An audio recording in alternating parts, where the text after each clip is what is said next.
नमस्कार, जन टीवी देख रहे हैं आप। मैं श्वेता शर्मा आपके साथ। खबरों की शुरुआत से पहले एक नजर डालेंगे अभी की हेडलाइंस पर।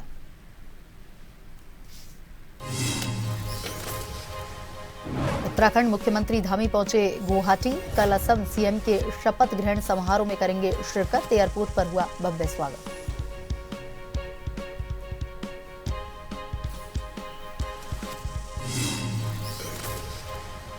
पीएम मोदी की अपील के बाद सीएम धामी ने भी दी प्रतिक्रिया। बोले, सरकार पेट्रोलियम व गैस बचत के वैकल्पिक विकल्पों पर कर रही काम।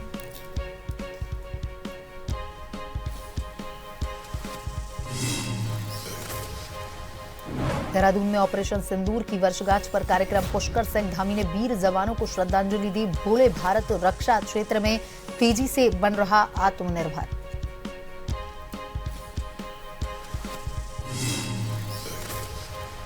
पति से नाराज होकर चलती ट्रेन से भागी प्रज्ञा। मोबाइल ऑफ किया, सीसीटीवी बंद मिले। पुलिस ने एक कॉल से कैसे किया केस सॉल्व।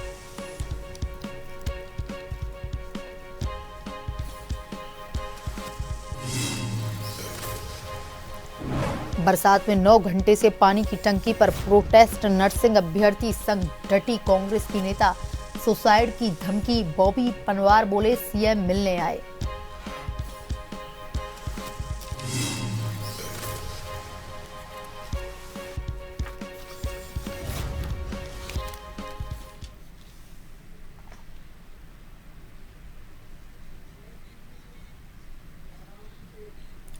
और अब खबरें विस्तार से। उत्तराखंड के सीएम पुष्कर सिंह धामी एयरपोर्ट पहुंच गए हैं। मुख्यमंत्री के आगमन पर प्रशासनिक अधिकारियों और पार्टी पदाधिकारियों ने उनका स्वागत किया। सुरक्षा के मद्देनजर एयरपोर्ट पर कड़े इंतजाम किए गए। मुख्यमंत्री के दौरे के दौरान उनके निर्धारित कार्यक्रमों में विभिन्न बैठकों और जनसंपर्क कार्यक्रमों में शामिल होने की संभावना है।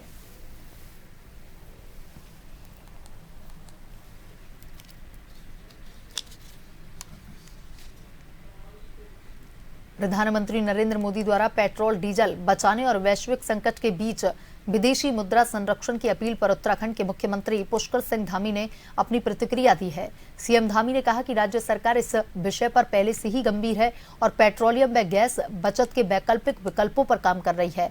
उन्होंने भरोसा दिलाया कि प्रधानमंत्री के आह्वान के बाद राज्य सरकार इन विकल्पों पर और अधिक मजबूती से फोकस करेगी। गौरतलब है कि पीएम मोदी ने युद्ध के चलते उपजे आर्थिक हालात को देखते हुए जनता से संसाधनों के सीमित उपयोग की अपील की है।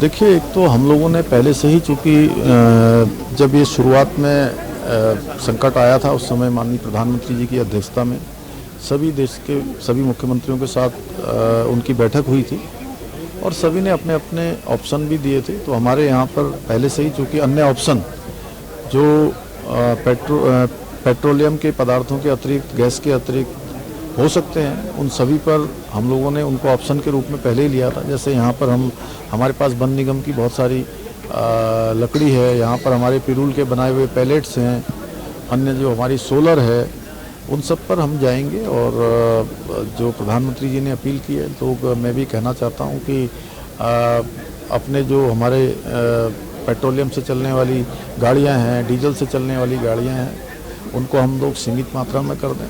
उनके जो विदेश यात्राएं हैं, वो यात्राएं भी उन्होंने कहा है कि न करें और सोना भी न खरीदें, क्योंकि 1 साल तक बचें, जिससे कि विदेशी मुद्रा भी हमारी जो है वो रहे। देहरादून में ऑपरेशन सिंदूर की वर्षगांठ पर सैनिक कल्याण विभाग द्वारा विशेष कार्यक्रम आयोजित किया गया। कार्यक्रम में मुख्यमंत्री पुष्कर सिंह धामी, सैनिक कल्याण मंत्री गणेश जोशी, पूर्व सैनिक और शहीदों के परिजन मौजूद रहे और इस दौरान वीर जवानों को श्रद्धांजलि दी गई। मुख्यमंत्री पुष्कर सिंह धामी ने कहा कि प्रधानमंत्री नरेंद्र मोदी के नेतृत्व में भारतीय सेना ने ऑपरेशन सिंदूर के दौरान साहस और शौर्य का परिचय देते हुए आतंकवाद को करारा जवाब दिया। उन्होंने कहा कि आज भारत रक्षा क्षेत्र में तेजी से आत्मनिर्भर बन रहा है और भारतीय सेना की ताकत को पूरी दुनिया ने देखा है।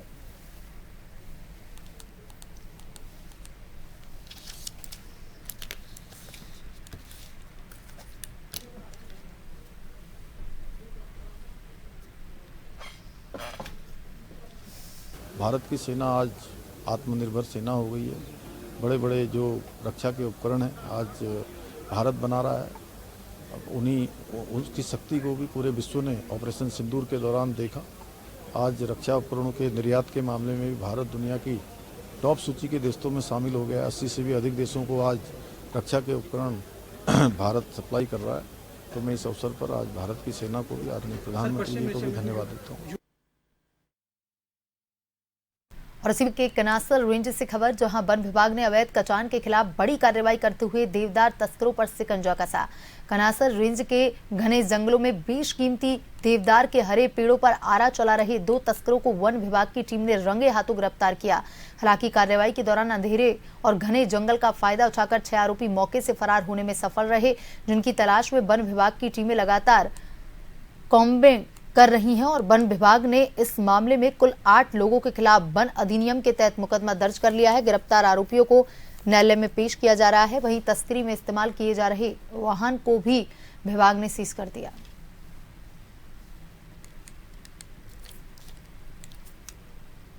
डोईवाला नगर पालिका के वार्ड नंबर 15 कुड़कावाला बस्ती में ससुआ नदी किनारे बाढ़ सुरक्षा पुस्ते के निर्माण कार्य का डोईवाला विधायक ब्रिजभूषण गिरोला ने विधिवत पूजा अर्चना के साथ शुभारंभ किया।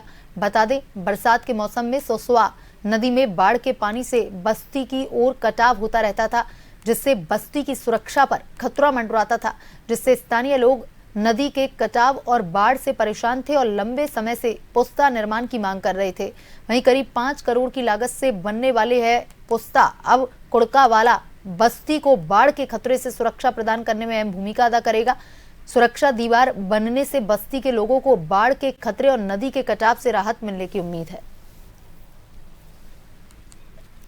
में जो हमारी ये बसावट है कुड़कावाला में, लगातार बरसात में यहाँ पे काफी नुकसान हो रहा था। गत वर्ष में इसमें काफी नुकसान हुआ था, काफी घरों के लिए भी खतरा हो गया था। तो उस समय में पूरी प्रशासन की टीम को लेकर के हमारे चेयरमैन साहब, हमारे संगठन के अध्यक्ष जी, सब लोग, हमारे सभासद जी, हम सब लोग यहाँ पर आए थे। और उस समय हमने टेम्परेरी व्यवस्था में उस समय कुछ जाले वगैरह कर करके उन घरों की सुरक्षा की थी। और उस समय हमारे इन सब का मैंने भी खुद मौके पे देखा। हमारे सभासद जी, हमारे सभी संगठन के सभी यहाँ के क्षेत्र के निवासियों के द्वारा ये मांग की गई थी कि साहब यहाँ पर सुरक्षा दीवार होना बहुत जरूरी है। यहाँ पे ब्लॉक बनेंगे तो तब जाकर ये बड़ी बसावटें हमारी हैं। और यहाँ पर बहुत साधारण परिवारों के, विशेष करके सभी परिवार यहाँ पर रहते हैं, तो उनके घरों की सुरक्षा होनी चाहिए। तो अब मैंने इस पे शासन स्तर पर इसके लिए बहुत लगातार मैं प्रयास करता रहा और मेरी प्राथमिकताओं में था। तो इसके आज यहाँ पर इसका कार्य का आज हमने शुभारंभ कर दिया है। और इस लगभग 4.5 करोड़ के लगभग की ये योजना है और इससे हमारे इन क्षेत्र के बसावटों के लिए काफी सुरक्षा हो जाएगी। ये बाईं तरफ इसकी 470 मीटर के आसपास है और राइट साइड में ये 275 के आसपास होगा। और समय अवधि है कि जितना जल्दी हो सके, यूँ तो ये बड़े टेंडरों में तो कम से कम 6 महीने का तो होता ही है मिनिमम। उसके बाद भी कभी मौसम पे डिपेंड होता है, कई बार जो खनन प्रक्रिया में मटेरियल नहीं मिल पाता है। तो जिस तरह से सब कुछ ठीक रहेगा तो मैं तो ये मानता हूँ कि कम से कम 5 महीने के अंदर ही मैं इसको कंप्लीट करवा दूंगा। पूर्व में गंगा नदी में डूबे हुए एक व्यक्ति की तलाश में एसडीआरएफ पोस्ट ढालवाला ऋषिकेश से एसडीआरएफ की टीम बीते कई दिनों से गंगा नदी एवं आसपास के संभावित क्षेत्रों में लगातार सर्चिंग अभियान उप निरीक्षक सुरेंद्र सिंह के नेतृत्व में चला रही थी। तो वहीं आज सर्चिंग अभियान के दौरान एसडीआरएफ टीम को पशु लोक बैराज क्षेत्र में एक शव दिखाई दिया है। टीम ने तत्काल मौके पर पहुंचकर आवश्यक रेस्क्यू उपकरणों की सहायता से सावधानी पूर्वक शव को बैराज से किनारे तक पहुंचाकर बाहर निकाला। प्रथम दृष्टया देखने पर शव लगभग 10 दिन पुराना प्रतीत हो रहा है। शव की स्थिति को देखते हुए आशंका जताई गई कि यह काफी समय से पानी में रहा होगा। वहीं एसडीआरएफ टीम द्वारा शव को बाहर निकालकर आवश्यक कार्रवाई हेतु स्थानीय पुलिस को सौंप दिया गया। हरिद्वार के लक्सर से खबर है, जहां मत्स्य पालन के नाम पर अवैध खनन का बड़ा खेल उजागर हुआ है। खानपुर बरहमपुर क्षेत्र में चल रही इस गतिविधि ने प्रशासन की कार्यप्रणाली पर गंभीर सवाल खड़े कर दिए। लक्सर तहसील के खानपुर बरहमपुर इलाके में कृषि भूमि पर कथित तौर पर मत्स्य पालन के नाम पर करीब 20 फीट गहरे तालाब की खुदाई की जा रही थी, लेकिन सामने आए वीडियो और स्थानीय सूत्रों की माने तो यह केवल तालाब निर्माण नहीं बल्कि बड़े पैमाने पर अवैध खनन का मामला है। वीडियो से साफ देखा जा सकता है कि पोकलैन और जेसीबी जैसी भारी मशीनों से लगातार खुदाई जारी है। मौके पर कई डंपर भी मौजूद हैं, जिनके जरिए रेत और पत्थर को बाहर स्टोन क्रेशरों पर ले जाया जा रहा है। यह गतिविधि खनन नियमों के खुला उल्लंघन की ओर इशारा करती है।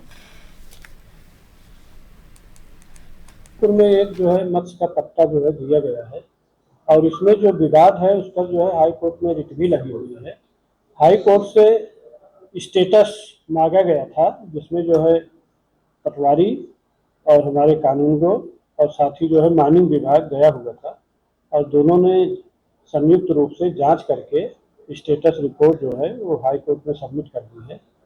और जो ये खनन की बात चल रही है तो खनन तो एक्चुअली में है नहीं, वो है बेसिकली जो है मत्स्य का पट्टा है और मत्स्य के पट्टा में जो गहराई कितनी होगी वो पट्टे की शर्तों में ही लिखी होगी। कुछ सम्मानित जिम्मेदार व्यक्ति के द्वारा माननीय हमारे जो लक्सर के जिलाधिकारी अर्जुन साहब को एक शिकायती पत्र दिया गया था कि मत्स्य पालन के नाम पर ब्रह्मपुर के अंदर खनन किया जा रहा है और ये बात भी सच है कि जिस तरह से गाँव के अंदर भारी भारी ओवरलोड वाहन चल रहे हैं, ये आने वाले टाइम में बड़ी दुर्घटना कारण बन सकते हैं, क्योंकि इससे पहले भी सुल्तानपुर के अंदर एक बच्चे का जो पैर था वो खनन माफियाओं के द्वारा टूट गया था, जिसकी वजह से जो बच्चा विकलांग चल रहा है। खबर लक्सर से, जहां एक ऐसी कहानी जिसने 5 दिनों तक लक्सर पुलिस, रेलवे प्रशासन और एक परिवार की सांसें थाम के रखी।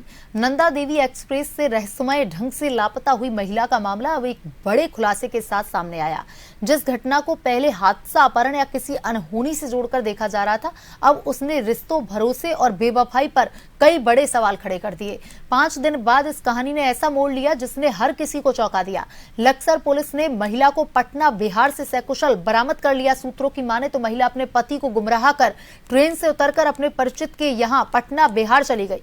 एसपी देहात रुड़की शेखर चंद्र सुवाल ने महिला के सकुशल बरामद होने और मामले की पुष्टि की। अब यह मामला सिर्फ एक गुमशुदगी का नहीं बल्कि रिश्तों में भरोसे और बेवफाई की चर्चा का विषय बन गया है। अब मिसिंग नहीं थी, वो एग्जैक्ट स्पॉट मालूम नहीं था कि कहाँ से वो मिसिंग हुई है अपने हस्बैंड से। तो हमने लक्सर में मुकदमा दर्ज किया था, मिसिंग लिखी थी।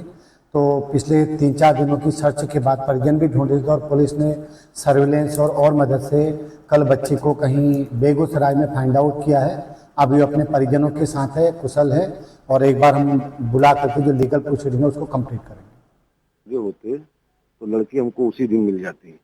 हम तो ये रेलवे की लापरवाही समझेंगे और रेलवे को ही हम दोषी ठहराएंगे, क्योंकि रेलवे के कैमरे यहाँ से लेकर देहरादून से लेकर हरिद्वार से लेकर लश्कर और ये मुजफ्फरनगर, रुड़की कहीं कैमरे नहीं लगे। चारधाम यात्रा के बीच मंगलोर गुड़ मंडी क्षेत्र शनिवार रविवार को भीषण जाम की चपेट में रहता है और इस जाम का मुख्य कारण गुड़ मंडी के पास लगे विद्युत पोल हैं, जिन्हें हटाने के लिए कई बार शिकायतों के बावजूद ऊर्जा निगम और एनएच के अधिकारियों ने कोई संज्ञान नहीं लिया। भारतीय किसान यूनियन के जिलाध्यक्ष विजय शास्त्री ने अधिकारियों पर लापरवाही के गंभीर आरोप लगाए हैं। वहीं मंगलोर सीओ अभिनय चौधरी का कहना है कि इस संबंध में कई बार पत्राचार किया जा चुका है, लेकिन समाधान न होने से पुलिस को जाम खुलवाने में भारी मशक्कत करनी पड़ रही है।